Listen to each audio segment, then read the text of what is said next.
రాష్ట్రంలో తాజా రాజకీయాలపై రాహుల్ గాంధీకి వివరించారు సీఎం రేవంత్ రెడ్డి. ఢిల్లీలో దాదాపు గంటపాటు చర్చించిన రేవంత్ కులగణన జరిగిన తీరు, ఎస్సీ వర్గీకరణపై వివరించారు. ఈ బడ్జెట్ సమావేశాల్లోనే ఎస్సీ వర్గీకరణ, కులగణన బిల్లులు తెచ్చి కేంద్రానికి పంపుతామన్నారు రేవంత్. తాను మోదీని కించపరచలేదని, రాహుల్ కులం అడిగే వాళ్ళు కులగణన చేస్తే సరిపోతుంది కదా అని కౌంటర్ ఇచ్చారు సీఎం. రాష్ట్రంలో కులగణన దిగ్విజయంగా చేశామని, సర్వేలో పాల్గొనని వారి కోసం మరో ఛాన్స్ ఇచ్చామని రాహుల్ గాంధీకి వివరించారు సీఎం రేవంత్ రెడ్డి. ఢిల్లీలో పర్యటించిన ముఖ్యమంత్రి అధిష్టానం పెద్దలతో భేటీ అయ్యారు. రాహుల్తో గంటపాటు ఏకాంతంగా చర్చలు జరిపిన రేవంత్ కులగణన, ఎస్సీ వర్గీకరణను రాహుల్కు వివరించారు. త్వరలో బహిరంగ సభలకు ప్లాన్ చేస్తున్నామని, హాజరు కావాలని రాహుల్ గాంధీని ఇన్వైట్ చేశారు రేవంత్ రెడ్డి. కులగణన విషయంలో విమర్శలు రావడంతో మార్చి వరకు అవకాశం ఇచ్చామన్నారు రేవంత్. బడ్జెట్ సెక్షన్లో ఎస్సీ వర్గీకరణ బిల్లు తెస్తామన్నారు ముఖ్యమంత్రి రేవంత్ రెడ్డి. ఎస్సీ కులాల నుంచి వచ్చిన అభ్యంతరాలపై అధ్యయనానికి గడువు ఇచ్చామని చెప్పారు. కులగణన, ఎస్సీ వర్గీకరణలో రాజకీయ జోక్యం లేదని రాహుల్కు వివరించారు సీఎం. ఏకసభ్య కమిషన్ ఇచ్చిన నివేదికను యథావిధిగా అమలు చేస్తున్నామన్నారు. కులగణనపై కమిషన్ ఏర్పాటు, ఇచ్చిన రిపోర్టును చట్టబద్ధం చేస్తామని చెప్పారు. 2 విషయాల్లో కాంగ్రెస్ చిత్తశుద్ధిగా ఉందని, ప్రత్యేక సమావేశాల్లో 2 బిల్లులు తీసుకొస్తామని చెప్పారు. బీజేపీకి ఆ దమ్ము ఉందా అని ప్రశ్నించారు రేవంత్. ఫిరాయింపులపై స్పందించారు రేవంత్ రెడ్డి. సుప్రీంకోర్టు ఉత్తర్వుల ప్రకారం నడుచుకుంటామని చెప్పారు. కోర్టులు చేసే పనిని కేటీఆర్ చేస్తున్నారని విమర్శించారు సీఎం. ఉప ఎన్నికలు వస్తాయో రావో కేటీఆర్ చెప్తున్నారన్నారు. గతంలో సవిత ఏ పార్టీలో గెలిచి ఏ పార్టీలో మంత్రి అయ్యారని ప్రశ్నించారు సీఎం రేవంత్ రెడ్డి. తలసాని ఏ పార్టీలో గెలిచి ఏ పార్టీలో మంత్రి అయ్యారని నిలదీశారు. రాహుల్ గాంధీ కులాన్ని ప్రశ్నిస్తున్న బీజేపీ నేతలు దేశవ్యాప్త కులగణన చేస్తే తెలిసిపోతుంది కదా అని ప్రశ్నించారు రేవంత్. తాను ప్రధానిని కించపరచలేదన్నారు. వ్యక్తిగతంగా కానీ, పదవి ప్రకారం కానీ తాను ఎక్కడ దూషించలేదని చెప్పారు. కులగణనలో ఎక్కడ తప్పులున్నాయో చూపించాలన్నారు. సమగ్ర కుటుంబ సర్వేలో కేసీఆర్ 4 కేటగిరీలను చూపిస్తే మా సర్వేలో 5 కేటగిరీలను చూపించామని చెప్పారు. ఎస్సీ కులాలను కేసీఆర్ 82గా చూపిస్తే తమ సర్వేలో 59 కులాలు తేలాయన్నారు రేవంత్.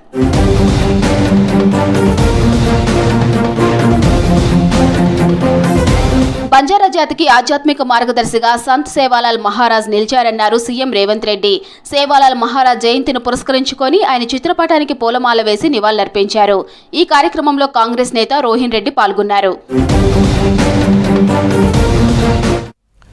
ప్రపంచ స్థాయి నగరంగా హైదరాబాద్ను తీర్చిదిద్దేందుకు అన్ని ప్రణాళికలు రచిస్తున్నామన్నారు మంత్రులు. ఢిల్లీ నగరంలో హైదరాబాద్ కాకుండా జాగ్రత్త పడుతున్నామని చెప్పారు.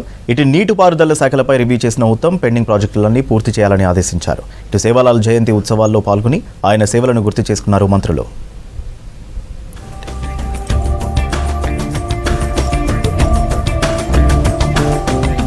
రాష్ట్రంలో ఫ్యూచర్ సిటీని నెట్ జీరోగా మార్చడమే సీఎం రేవంత్ డ్రీమ్ అన్నారు డిప్యూటీ సీఎం బట్టి విక్రమార్క. ఢిల్లీలాగా హైదరాబాద్ను కానివ్వమన్నారు. సిటీ అభివృద్ధికి 10,000 కోట్లు కేటాయించామన్నారు. హైదరాబాద్ గచ్చిబౌలి హెచ్ఐసిసిలో గ్రీన్ తెలంగాణ సమ్మిట్లో పాల్గొన్నారు భట్టి. బిల్డర్లను, డెవలపర్లను ప్రభుత్వం ఇబ్బంది పెట్టదన్నారు. హైదరాబాద్ బిల్డర్లకు ప్యారడైజ్ అన్నారు. భవిష్యత్తులో సిటీలో అన్ని ఎలక్ట్రిక్ బస్సులు నడిపిస్తామన్నారు డిప్యూటీ సీఎం. భవిష్యత్తులో కూడా హైదరాబాద్ నగరంలో తిరుగుతున్నటువంటి బస్సులు, ఈ డీజిల్ బస్సులు అన్నింటినీ కూడా ఇక్కడ నుంచి ఫేజ్డ్ మేనర్గా ట్రాన్స్ఫార్మ్ చేసి బ్యాటరీ బేస్డ్ బస్సులుగా తీసుకొని రావాలనేటువంటి ఆలోచన కూడా ఉంది. నీటిపారుదల శాఖ పారదర్శకంగా పనిచేయాలని అధికారులను ఆదేశించారు మంత్రి ఉత్తమ్ కుమార్ రెడ్డి. ప్రాజెక్టుల పురోగతిపై పర్యవేక్షణ పెంపొందేలా చర్యలు తీసుకోవాలని సూచించారు. నిర్దేశించిన పనులలో అలసత్వం చూపిస్తే సహించేది లేదని హెచ్చరించారు. ఈ నెల 18, 19వ తేదీల్లో రాజస్థాన్లో జరగనున్న అఖిల భారత నీటిపారుదల మంత్రుల సదస్సుపై చర్చించారు మంత్రి.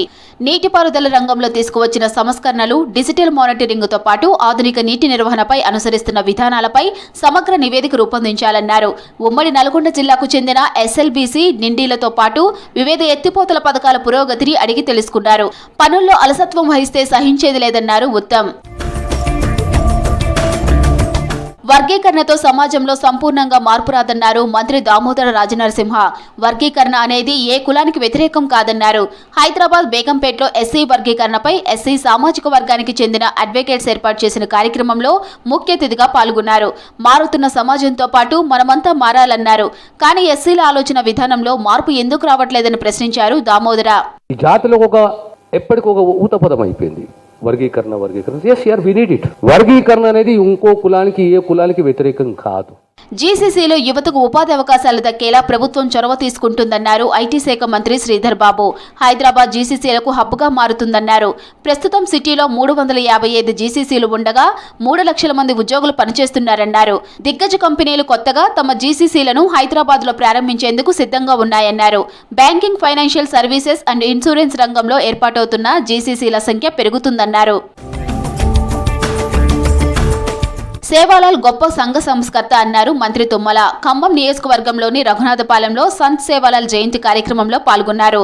జంతు బలులు, మూఢనమ్మకాలకు వ్యతిరేకంగా గిరిజనులను చైతన్యం చేసిన మహానేత అని కొనియాడారు. సేవాలాల్ ఆశయాలతో గిరిజనులు వ్యవసాయం చేసి ఆదర్శంగా నిలవాలన్నారు తుమ్మల. ప్రభుత్వ పరంగా మన రఘునాథపాలెం మండల ఈ యొక్క యువకులకు కానీ పెద్దలకు కానీ మీరు ఏది తలపెట్టారో ఆ కార్యక్రమం పూర్తి చేసేదానికి మీ మనిషిగా నేను పనిచేస్తాను. ఆదివాసీలు తమ వారసత్వాన్ని మర్చిపోవద్దన్నారు మంత్రి సీతక్క. జాతులు, కులాలు చెప్పుకోవడానికి సిగ్గుపడొద్దన్నారు. మన కులం పేరు చెప్పుకోకపోతే మన అస్తిత్వం దెబ్బతింటుందని తెలిపారు. హైదరాబాద్ బంజారా భవన్లో జరిగిన సంత్ సేవాలాల్ జయంతి వేడుకల్లో పాల్గొన్నారు సీతక్క. పుట్టి పెరిగిన ప్రాంతంలో సేవా కార్యక్రమాలు చేయాలని సూచించారు.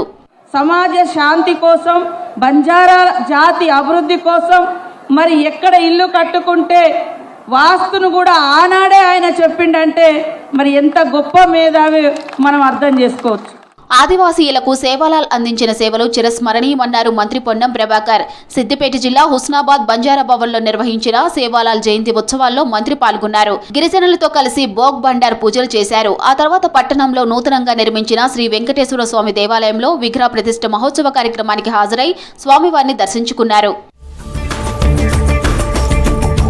ఈ దేశం సెక్యులర్ అని బీజేపీ మర్చిపోయి మాట్లాడుతుందని విమర్శించారు కాంగ్రెస్ నేతలు. గాంధీ ఫ్యామిలీని విమర్శించే అర్హత సంజయ్ కిషన్ రెడ్డికి లేదన్నారు. కులగణన చేసేందుకు బీజేపీకి భయం ఎందుకన్నారు హస్తం నేతలు.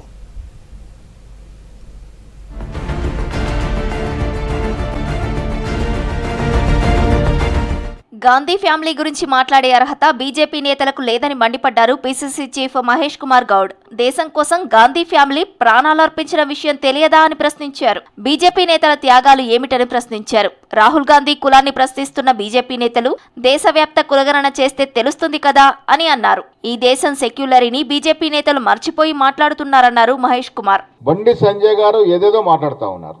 సంజయ్ గారు, మీరు పుట్టుకతో ఓబీసీ, తెలంగాణ రాష్ట్రంలో ఓబీసీల కూటమిలో పుట్టినారు.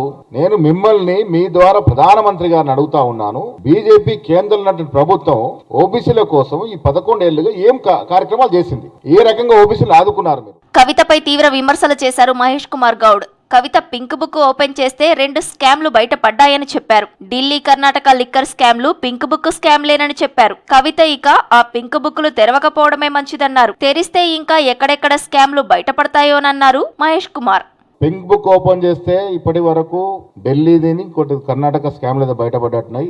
అది ఓపెన్ చేయొద్దని రిక్వెస్ట్ చేసిన కవిత గారికి అది ఓపెన్ చేసి ఇంకెక్కడెక్కడ స్కామ్లు బయటపడతాయో జాగ్రత్తగా ఉండాల్సిందిగా నేతో పలుకుతా ఉన్నా. మోదీ కులంపై సీఎం రేవంత్ రెడ్డి ఎక్కడా చులకన భావంతో మాట్లాడలేదన్నారు ప్రభుత్వ విప్ ఆది శ్రీనివాస్. కేంద్ర మంత్రి పదవిలో ఉండి బండి సంజయ్ ఇష్టానుసారంగా మాట్లాడుతున్నారని ఫైర్ అయ్యారు. రేవంత్ మాటలను బండి సంజయ్ వక్రీకరించి మాట్లాడుతున్నారన్నారు శ్రీనివాస్. గౌరవ ముఖ్యమంత్రి రేవంత్ రెడ్డి గారు మాట్లాడిన మాటల్లో బీసీ కుల గణనకు సంబంధించిన అంశం వచ్చినప్పుడు స్వతహాగా బీసీ కాదు ఈ ప్రధానమంత్రి గారు, ఆ తర్వాత బీసీ కులాల్లో చేర్చబడ్డటువంటి కులం ద్వారా వచ్చినటువంటి వారిగా చూసేటువంటి ప్రయత్నం చేసిండు తప్ప వారిని వ్యక్తిగతంగా చులకనగా మాట్లాడలేరు. ఈరోజు వక్రీకరించుకొని తప్పు పట్టుకొని ఈరోజు రాహుల్ గాంధీ గారిని పట్టుకొని మాటలు మాట్లాడేటువంటి బండి సంజయ్ గారు వారి విజ్ఞతగా వదిలేస్తున్నాం. తలసేమియా వ్యాధితో బాధపడుతున్న వారి కోసం రక్తదాన శిబిరం ఏర్పాటు చేశామన్నారు ప్రభుత్వ సలహాదారు షబ్బీర్ అలీ. కామారెడ్డి జిల్లా కేంద్రంలో ఏర్పాటు చేసిన కార్యక్రమంలో పాల్గొన్నారు. సుమారు 400 మంది రక్తదానం చేశారని చెప్పారు. రక్తదానం ఒకరిని కాపాడుతుందని చెప్పారు షబ్బీర్ అలీ. బ్లడ్ కు సంబంధించిన తలసేమియా బ్లడ్ వాళ్ళు హైదరాబాద్కి వెళ్ళి వచ్చి ఎవ్రీ ఇయర్ ఇలాంటి బెడ్ క్యాంప్ లో లాస్ట్ ఇయర్ మేము 434 యూనిట్ ఇచ్చినాం. ఈసారి 500-600 పైన యూనిట్ కావాలని అనుకుంటున్నారు. కులమత రాజకీయాలు చేసే బీజేపీ నేతలకు రాహుల్ గాంధీ కులం ఏంటో తెలియని దుస్థితిలో ఉన్నందుకు సిగ్గుపడాలన్నారు పీసీసీ ప్రధాన కార్యదర్శి అద్దంకి దయాకర్. దేశంలోని సబ్బండ వర్గాల అస్తిత్వం కోసం రాహుల్ కొట్లాడుతుంటే బీజేపీ నేతలకు నచ్చడం లేదన్నారు. కులగణన చేస్తే బీజేపీకి అధికారం పోతుందని ప్రధాని మోదీ భయపడుతున్నారన్నారు అద్దంకి దయాకర్. కుల జనగణన చేస్తే ఎక్కడ ఏ కులం యొక్క బలం, ఏ కులం యొక్క ఆర్థికాంశాలు తెలిసి మా యొక్క అధికారం కోల్పోతామో, ఏ వర్గాలకు సంబంధించి మేము ఎంత నష్టం చేసినామో తెలుస్తుంది అని చెప్పేసి అలా భయపడుతున్న మోడీకి ఏ చట్టాల విషయంలో కూడా మీకు ఒక స్పష్టత లేదు.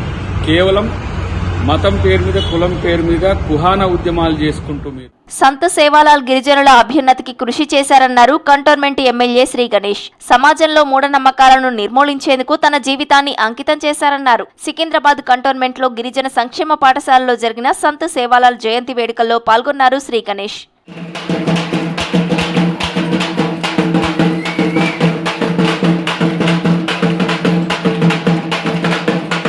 ప్రధాని మోదీ క్యాస్ట్ గురించి సీఎం రేవంత్ రెడ్డి తెలుసుకోకుండా మాట్లాడడం సరికాదన్నారు బీజేపీ నేతలు. కాంగ్రెస్ పాలనలో రాష్ట్ర ప్రజలు దీనస్థితిలో ఉన్నారన్నారు. ఎన్నికల్లో ఇచ్చిన హామీలను అమలు చేయకుండా కాంగ్రెస్ ప్రభుత్వం ప్రజలను మోసం చేస్తోందన్నారు. గిరిజనుల అభ్యున్నతికి సంత్ సేవాలాల్ మహారాజ్ చేసిన కృషి మరువలేనిదన్నారు బీజేపీ నేతలు. మోదీపై రేవంత్ రెడ్డి వ్యాఖ్యలు ఖండిస్తున్నామన్నారు కేంద్ర మంత్రి కిషన్ రెడ్డి. ముఖ్యమంత్రి హోదాలో ఉండి బాధ్యతారాహిత్యంగా మాట్లాడుతున్నారని ఆరోపించారు. యాదవ్లు, గౌడ్లు కూడా కన్వర్టెడ్ బీసీలే అని రేవంత్ అంటారా అని నిలదీశారు. 60 ఏళ్లు అధికారంలో ఉన్న కాంగ్రెస్ అప్పుడెందుకు బీసీ కులగణన చేయలేదని ప్రశ్నించారు కిషన్ రెడ్డి. వీళ్ళు ఎన్ని సంవత్సరాలు అధికారంలో ఉన్నారు? కాంగ్రెస్ పార్టీ 60 సంవత్సరాలు.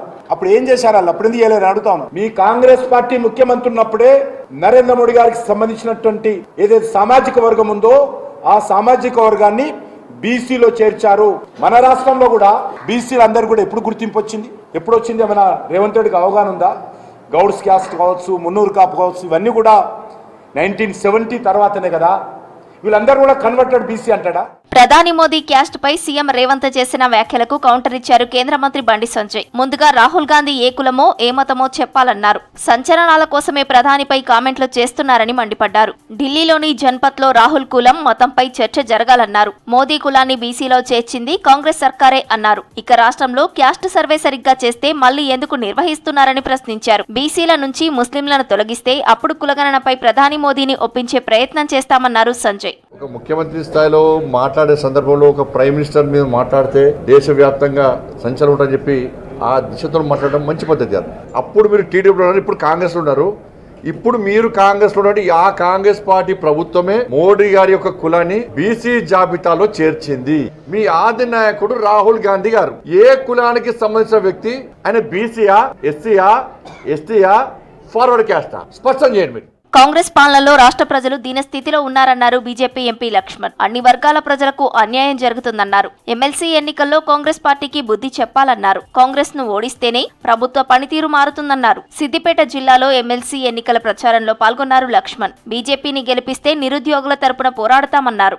దయచేసి విద్యార్థులు, నిరుద్యోగులు, ఉపాధ్యాయులు, అధ్యాపకులు, ప్రభుత్వ ఉద్యోగులు, పదవి విరమణ చేసినటువంటి మీరందరూ కూడా ఆలోచించి వివేకంగా ఈ ఎన్నికల్లో ఓటు వేసినట్టు తెలంగాణ భవిష్యత్తుతో ముడిపడిన ఎన్నిక, తెలంగాణ ప్రజల భవిష్యత్తుతో ముడిపడిన ఎన్నిక. పొరపాటున ఇవాళ కాంగ్రెస్ గెలిస్తే పట్ట పగ్గాలుండవు. వాళ్ళ అవినీతికి మరి అది పరాకాష్ఠగా మారే ప్రమాదం. మోదీ ముఖ్యమంత్రి కాకముందే గుజరాత్ ప్రభుత్వం తేలీ కులాన్ని ఓబీసీలో చేర్చిందన్నారు బీజేపీ రాష్ట్ర ఉపాధ్యక్షుడు ఎండల లక్ష్మీనారాయణ. ఎన్నికల్లో ఇచ్చిన హామీలను అమలు చేయకుండా కాంగ్రెస్ ప్రభుత్వం ప్రజలను మోసం చేస్తోందని విమర్శించారు ఎండల. గరీబోళ్లకు ఇస్తామన్నటువంటి హామీలను నెరవేర్చినటువంటి మీరు స్థానిక ఎన్నికలకు పోవడానికి ధైర్యం జాలనటువంటి స్థితిలో, ఓటమి ఎదుర్కొంటామనేటువంటి భయమైన స్థితిలో ఉన్నటువంటి మీరు ఈ రకంగా ప్రజలను మభ్యపెట్టి ఎంతకాలం పరిపాలన చేస్తారు? గిరిజనుల అభ్యున్నతికి సంత్ సేవాలాల్ మహారాజ్ చేసిన కృషి మరవలేనిదన్నారు బీజేపీ ఎంపీ డీకే అరుణ. మహబూబ్ నగర్ జిల్లా కేంద్రంలో జరిగిన సంత్ సేవాలాల్ జయంతి వేడుకల్లో పాల్గొన్నారు. గిరిజనులతో కలిసి ఉత్సాహంగా డాన్స్ చేశారు. ఆధ్యాత్మికంగా, సామాజికంగా లంబాడీలు, బంజారాల బతుకుల్లో సేవాలాల్ వెలుగు నింపారన్నారు. భారత్కు వచ్చే అవకాశాలను మోదీ సర్కార్ సద్వినియోగం చేసుకోలేకపోతోందని ఆరోపించారు ఇండియా కూటమి నేతలు. టెక్నాలజీ విషయంలో పక్క దేశాలతో పోలిస్తే మన దేశం వెనుకబడిందన్నారు. బీజేపీ ఇతర రాష్ట్రాలపై కేంద్రం వివక్ష చూపుతుందని విమర్శించారు. ఇతర పార్టీలకు చెందిన నేతలను అక్రమంగా అరెస్టులు చేస్తూ జైల్లో పెడుతున్నారని విమర్శించారు. కమలం కుట్రలకు భయపడేది లేదని తేల్చి చెబుతున్నారు ఇండియా కూటమి లీడర్లు.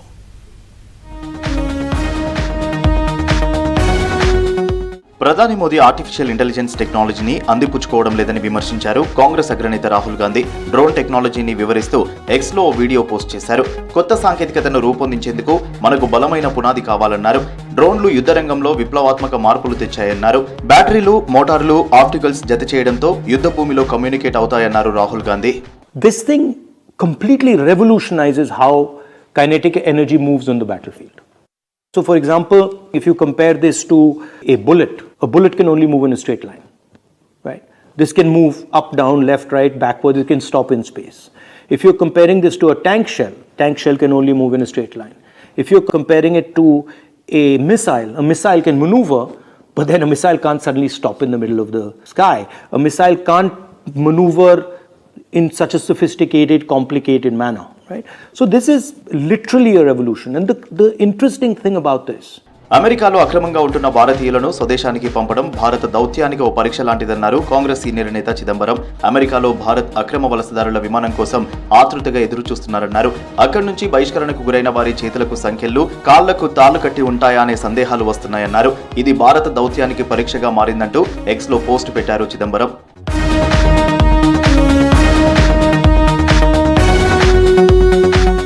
అమెరికాలో అక్రమ వలసదారులను భారత్ తీసుకొచ్చే విధానంపై ట్రంప్తో మోదీ ఎందుకు చర్చించలేదని ప్రశ్నించారు ఎంపీ శశి థరూర్. ప్రధాని మోదీ అమెరికా పర్యటనపై ఇంకా కొన్ని ప్రశ్నలు మిగిలే ఉన్నాయన్నారు. పార్టీ ప్రయోజనాల కంటే ప్రజల ప్రయోజనాలు ముఖ్యమన్నారు. పార్టీలకు అతీతంగా ఎవరు మంచి చేసినా తాను స్వాగతిస్తానన్నారు Shashi Tharoor. Some of the important outcomes of Prime Minister Modi's visit with President Trump is that there are good things from the point of view of the Indian people. There are some questions that still remain. For example, why did the question of the way in which those illegal immigrants were returned to India not get addressed? I asked the question, did Mr. Modi perhaps raise it behind closed doors? In diplomacy, not everything is laid out publicly. But it's important that one raise this issue and flag it. This was missing. భారతీయ వలసదారు जात के आधार पर अधिकारी post करोगे आप? CO SO कौन होगा? SP कौन होगा? बाहर के लोग अंदर कैसे थे? 1,500 से ज्यादा लोग अंदर आए थे. तो मैंने कहा एक विधानसभा में 420 चल सकती है, 403 में 420 नहीं चलेगी. దేశంలో అన్ని వర్గాల ప్రజలకు సంక్షేమ పథకాలు అందించడంలో ప్రధాని మోదీ ఫెయిల్ అయ్యారని విమర్శించారు కాంగ్రెస్ కూటమి నేతలు. మతం ఆధారంగానే బీజేపీ ప్రభుత్వం ప్రజలకు న్యాయం చేస్తోందని ఆరోపించారు. ప్రధాని మోదీ నాయకత్వంలో భారత్ వేగంగా అభివృద్ధి చెందుతోందన్నారు ఎన్డీఏ కూటమి నేతలు. ప్రధానమంత్రి జన ఆరోగ్య యోజన ప్రపంచంలోనే అతిపెద్ద ఆరోగ్య కవరేజీని భారత ప్రభుత్వం ఇస్తుందని చెప్పారు. వచ్చే కొన్నేళ్లలో ద్రవ్యోల్బణాన్ని అదుపులో ఉంచుతూ 6 నుంచి 8% వృద్ధిని సాధిస్తామన్నారు. ఏక్ భారత్ శ్రేష్ఠ భారత్ దార్శనికతను ముందుకు తీసుకెళ్తున్నామన్నారు ఎన్డీఏ కూటమి నేతలు. ప్రధాని మోదీని కలిశారు త్రిపుర సీఎం మానిక్ సాహా. ఢిల్లీ లోక్ కళ్యాణ్ మార్గులోని మోదీ నివాసంలో ఇరువురు సమావేశమయ్యారు. త్రిపురలో మాతా త్రిపురేశ్వరి ఆలయాన్ని ఇటీవల అభివృద్ధి చేశారు. ఆలయ ప్రారంభోత్సవానికి రావాలని మోదీని ఆహ్వానించారు మానిక్ సాహా.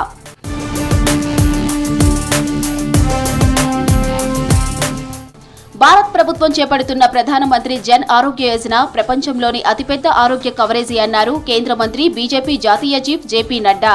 ఈ స్కీమ్ 10,74,00,000 కుటుంబాలతో ప్రారంభమైందన్నారు. 3వ టర్మ్లో 70 ఏళ్లు పైబడిన వారికి కూడా ఈ స్కీమ్ను వర్తింపు చేసి దేశ జనాభాలో 50% మందికి అందిస్తామన్నారు. In the third term of Prime Minister Modi ji, we have added all above 70 till she or he breathes last. Health, I'm not saying insurance, health assurance of 5 lakh rupee per year per family that has been done. So Pradhan Mantri Jan Arogya Yojana, and that has also done in a way has tried to help the people.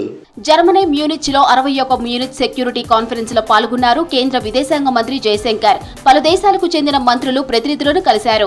Norway ఆర్థిక మంత్రి gems Stoltenberg తో భేటీ అయి పలు అంశాలపై చర్చించారు. Argentina విదేశాంగ మంత్రితో సమావేశమై ట్రేడ్ ఇన్వెస్ట్మెంట్ కు సంబంధించిన అంశాలపై చర్చించారు.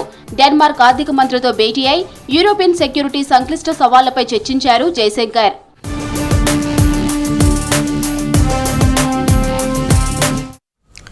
ఇవి బులెటిన్ అప్డేట్స్. Stay tune.